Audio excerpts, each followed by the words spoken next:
Hi hello welcome to our channel VN creativities. இன்றைக்கி நம்ம சேனலில் எதை பற்றி பார்க்க போகிறோன்னா ரொம்ப டிஃப்ரெண்ட்டான ஒரு சூப்பரான ஃப்ரைட் ரைஸ் ரெசிபி தான் பார்க்க போகிறோம். இதை பார்த்தோன்னே நீங்கள் நினச்சிருப்பீங்க இது ஒரு எக் ஃப்ரைட் ரைஸாக தான் இருக்குன்னு. ஆனால் அது அங்கே இல்லை, இது ஒரு பன்னீர் ஃப்ரைட் ரைஸ், பன்னீர் கீமா ஃப்ரைட் ரைஸ். புரட்டாசி மாதத்தில் எக் ஃப்ரைட் ரைஸை மிஸ் பண்ணுறவங்க இந்த மாதிரி பன்னீரில் கீமா ஃப்ரைட் ரைஸ் செஞ்சு பாருங்கள், அல்டிமேட்டாக இருக்கும். இது நீங்கள் பிரேக்ஃபாஸ்ட், லன்ச், டின்னர்னு எதுக்கு வேணால் சாப்பிட்லாம், எல்லா டைமே சூப்பராக இருக்கும். லன்ச் பாக்ஸ்க்கு இது ஒரு அருமையான ரெசிபி நான் சொல்லுவேங்க. இது மட்டும் நீங்கள் லன்ச் பாக்ஸ் கட்டி கொடுத்தீங்கன்னா கண்டிப்பாக லன்ச் பாக்ஸ் வந்து காலியாக தாங்க வரும். இது எப்படி பண்ணுறதுன்னு பார்க்கறதுக்கு முன்னாடி இப்போ தான் நீங்கள் நம்ம சேனலை ஃபஸ்ட் டைம் பார்க்குறீங்கன்னா மறக்காமல் சப்ஸ்கிரைப் பண்ணிடுங்க. கூடவே இந்த பெல் ஐக்கானை கிளிக் பண்ணிடுங்க, அப்போ தான் நான் போடுற வீடியோஸோட நோட்டிஃபிகேஷன்ஸ் உங்களுக்கு வரும். இது செய்கிறதுக்கு ஃபஸ்ட்டு ஒரு வானல் எடுத்து அடுப்பில் வச்சிடலாம். அதுக்கப்புறமா இதில் வந்து கொஞ்சமாக எண்ணெய் ஊற்றிக்கலாம். நான் இங்கே வந்து ஒரு 3 டேபிள் ஸ்பூன் அளவுக்கு எண்ணெய் ஊற்றிருக்கேன். இப்போ இது கூட ஒரு 1/2 டீஸ்பூன் அளவுக்கு சீரகம் ஆட் பண்ணிக்கலாம். என்னடா ஃப்ரைட் ரைஸ்ன்ட்டு சீரகம் போடுறோன்னு யோசிக்கிறீங்களா? இது வந்து சவுத் இந்தியன் ஸ்டைலுங்க. சீரகம் பொரிஞ்சதுக்கப்புறமா நான் ஒரு பெரிய வெங்காயத்தை வந்து ஸ்லைஸாக கட் பண்ணி வச்சுருக்கேன். அது இதோட ஆட் பண்ணி இதை வந்து நல்லா வந்து வதக்கிடலாம். இந்த வெங்காயம் இந்த எண்ணெயிலே நல்லா வதங்கி அது கலர் சேஞ்ச் ஆகி நல்லா வந்து ப்ரௌன் கலர் ஆகணும். அந்தளவுக்கு இதை நம்ம நல்லா வதக்கிடலாம். இப்போ பாருங்கள் வெங்காயம் எந்த அளவுக்கு நல்லா ப்ரௌன் கலரில் ஆயிருக்குன்ட்டு. இந்த மாதிரி வெங்காயம் ஆகிற அளவுக்கு நீங்கள் நல்லா வந்து வதக்கிடணும். இந்த டிஷ்க்கு இந்த மாதிரி நல்லா வெங்காயம் கலர் சேஞ்ச் ஆகி வதங்கினா தான் நல்ல டேஸ்ட் கொடுக்கும். அடுத்ததாக இது கூடவே வந்துட்டு இஞ்சி பூண்டு பேஸ்ட் ஆட் பண்ணிடலாம். நான் இங்கே வந்துட்டு 1 டீஸ்பூன் அளவுக்கு இஞ்சி பூண்டு பேஸ்ட் ஆட் பண்ணுறேன். ஆட் பண்ணிட்டு அதையும் நல்லா வெங்காயத்தோடு சேர்த்து நல்லா வதக்கி விட்டுடலாம். இஞ்சி பூண்டு பேஸ்ட்டை வந்து ஆட் பண்ணதுக்கப்புறமா அடுப்பை நல்லா லோ ஃப்ளேமில் வச்சுருங்க. அப்போ தான் வந்துட்டு அடிப்பிடிக்காமல் இருக்கும்.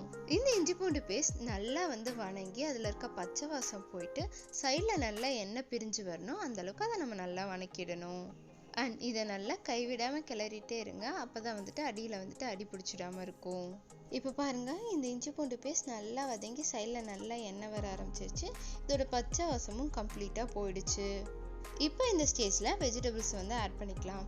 நான் வந்து கேரட்டையும் பீன்ஸையும் குட்டி குட்டியாக கட் பண்ணி இதோட ஆட் பண்ணிக்கிறேன். நீங்கள் இது கூட உங்களுக்கு விருப்பமான வெஜிடபிள்ஸை வந்து ஆட் பண்ணிக்கோங்க. லைக் வந்து கேப்சிகம், கேபேஜ் இந்த மாதிரி ஆட் பண்ணிக்கோங்க. இப்போ இது எல்லாத்தையும் சேர்த்து நல்லா வந்து வதக்கி விட்டுடலாம். இதுக்கு முடிஞ்ச அளவு வெஜிடபிள்ஸ் எல்லாம் நல்லா வந்து குட்டி குட்டியாக கட் பண்ணுங்கள். அப்போ தான் வந்துட்டு சீக்கிரம் வேகும். இப்போ இந்த வெஜிடபிள்ஸ் வேகிறதுக்காக கொஞ்சமாக வந்து உப்பு சேர்த்துக்கலாம். இப்போ இது எல்லாத்தையும் சேர்த்து நல்லா வதக்கிடலாம். இந்த வெஜிடபிள்ஸ் வேகிறவரையும் இதை நம்ம வந்து நல்லா வதக்கி விட்டுடலாம். நாம் இந்த வெஜிடபிள்ஸை கொஞ்சம் கூட தண்ணி சேர்க்காமல் இந்த எண்ணெயிலே நல்லா வேக வைக்க போகிறோம். இதுக்காக தான் நான் வந்துட்டு இதை வந்து குட்டி குட்டியாக கட் பண்ண சொன்னேன். அண்ட் இதை வந்து லோ ஃப்ளேம்லேயே நீங்கள் வதக்கணும். அப்போ தான் வந்துட்டு அடி பிடிக்காமல் நல்லா வந்து குக் ஆகும். இப்போ பாருங்கள் வெஜிடபிள்ஸ் வந்து ஓரளவுக்கு நல்லா குக் ஆகிடுச்சு. இந்த ஸ்டேஜில் நான் 100 கிராம் பன்னீரை இந்த மாதிரி நல்லா உதிர்த்து வச்சுருக்கேன். இது இதோட ஆட் பண்ணிக்கலாம். உங்களுக்கு வேணால் நீங்கள் வந்து துருவி கூட ஆட் பண்ணிக்கலாம். ஆனால் நான் வந்து பார்க்க வந்து எக் மாதிரி இருக்கணும் அப்படிங்கிறதுக்காக இதை வந்து நல்லா உதிர்த்து விட்டுருக்கேன். இப்போ இந்த பன்னீர் இந்த வெஜ்ஜீஸோடு சேர்த்து நல்லா வந்து நம்ம வந்து வதக்கி விட்டுடலாம். அதுக்கப்புறம் இது கூடவே நான் 1 டீஸ்பூன் வந்து காஷ்மீரி மிளகாய் தூள் ஆட் பண்ணுறேன். இப்போ இது எல்லாத்தையும் சேர்த்து நல்லா வந்து வதக்கி விட்டுடலாம். இந்த மிளகாய் தூள் நல்லா ஈவனாக எல்லா பக்கமும் ஸ்ப்ரெட் ஆகிற மாதிரி நல்லா வந்து வதக்கி விட்டுருங்க. நான் இங்கே வந்து கலருக்காக தான் வந்து காஷ்மீரி மிளகாய் தூள் வந்து யூஸ் பண்ணுறேன். நீங்கள் வந்துட்டு உங்ககிட்ட என்ன மிளகாய் தூள் இருக்கோ அதை வந்து யூஸ் பண்ணிக்கோங்க. அடுத்ததாக இது கூடவே 1 டீஸ்பூன் அளவுக்கு கரம் மசாலா ஆட் பண்ணுறேன். கரம் மசாலா ஆட் பண்ணிட்டு அதையும் நல்லா வந்து மிக்ஸ் பண்ணி விட்டுடலாம். இந்த மிளகாய் தூள் அண்ட் கரம் மசாலா இது ரெண்டுமே உங்களோட சுவைக்கேற்ப நீங்கள் கூடவோ குறைச்சோ போட்டுக்கோங்க. இப்போ இந்த மசாலாவோட பச்சை வாசம்லாம் நல்லா போகிற அளவுக்கு இதை நல்லா நம்ம வந்து வதக்கி விட்டுடலாம். இப்போ பாருங்கள் இது நல்லா வதங்கிருச்சு. இந்த ஸ்டேஜில் நான் வடித்து ஆற வச்சுருக்க பாஸ்மதி அரிசியை இதில் ஆட் பண்ணிக்கிறேன். நான் இங்கே வந்துட்டு 1 டம்ளர் பாஸ்மதி அரிசிக்கு 1.5 டம்ளர் அளவுக்கு தண்ணி ஊற்றி குக்கரில் 2 விசில் விட்டு வேக வச்சு எடுத்திருக்கேன். நீங்கள் எந்த டம்ளரில் அரிசி எடுக்கிறீங்களோ அதே டம்ளரில் தண்ணி அளந்து போட்டிங்கன்னா கரெக்டாக இந்த மாதிரி உதிரி உதிரியாக வரும். நீங்கள் வந்து சாதம் போட்டு கிளறும் போது அப்படியே கொட்டி கிளறிடாமல் கொஞ்சம் கொஞ்சமாக உதிர்த்து ஃபஸ்ட்டு கொஞ்சம் கிளறிட்டு திருப்பி கொஞ்சம் கொஞ்சமாக போட்டு இந்த மாதிரி கிளறினீங்க அப்படின்னா அது வந்துட்டு நல்லா வந்துட்டு உதிரி உதிரியாக வரும். அண்ட் மசாலா எல்லாமே ஈவனாக வந்து ஸ்ப்ரெட் ஆகும். பாஸ்மதி அரிசியை கிளறும் போது பார்த்து கிளறுங்க, ஏன்னா சீக்கிரமே அதை வந்து உடஞ்சிடும். இப்போ இந்த ரைஸ்க்கு தேவையான அளவு உப்பு சேர்த்துடலாம். உப்பு சேர்த்துட்டு லைட்டாக கிளறி விட்டதுக்கப்புறமா இதுக்கு வந்து தேவையான அளவு பெப்பர் சேர்த்துடலாம். சால்ட் அண்ட் பெப்பர் இது ரெண்டுமே உங்கள் தேவைக்கேற்ப உங்கள் சுவைக்கேற்ப நீங்கள் கூடவோ குறைச்சோ ஆட் பண்ணிக்கோங்க. இப்போ இது எல்லாத்தையும் சேர்த்து நல்லா வந்து மிக்ஸ் பண்ணி விடலாம்.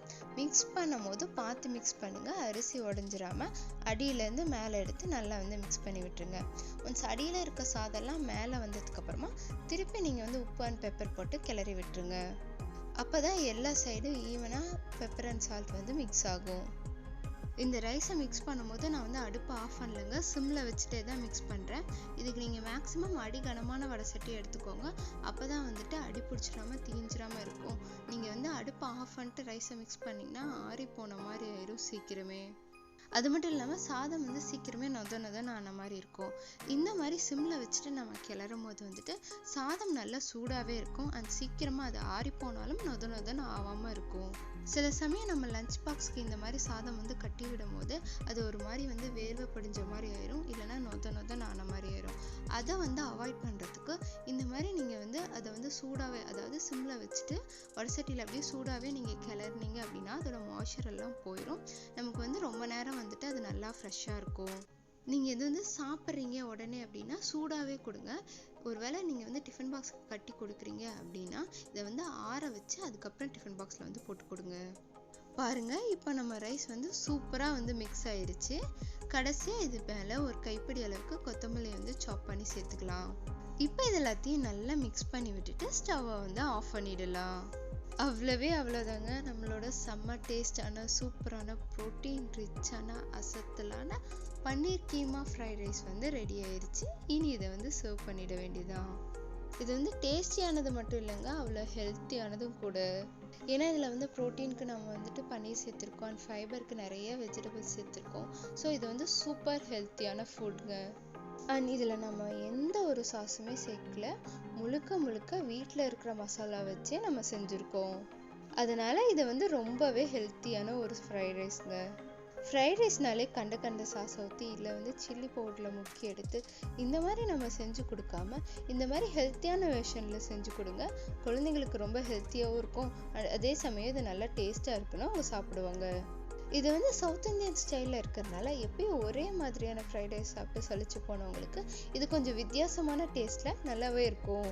நான் இந்த பன்னீர் கீமா ஃப்ரைட் ரைஸ் மட்டும் இல்லாமல் paneer fried rice, egg fried rice, veg fried ரைஸ்னு நிறைய ஃப்ரைட் ரைஸை சாஸ் இல்லாமல் எப்படி பண்ணுறது அப்படின்றத நம்ம சேனலில் ஆல்ரெடி வீடியோ அப்லோட் பண்ணியிருக்கேன். உங்களுக்கு வேணால் அதோட லிங்க்கை வந்து டிஸ்கிரிப்ஷன் பாக்ஸில் போடுறேன், வேணும்னா செக் பண்ணி பாருங்கள்.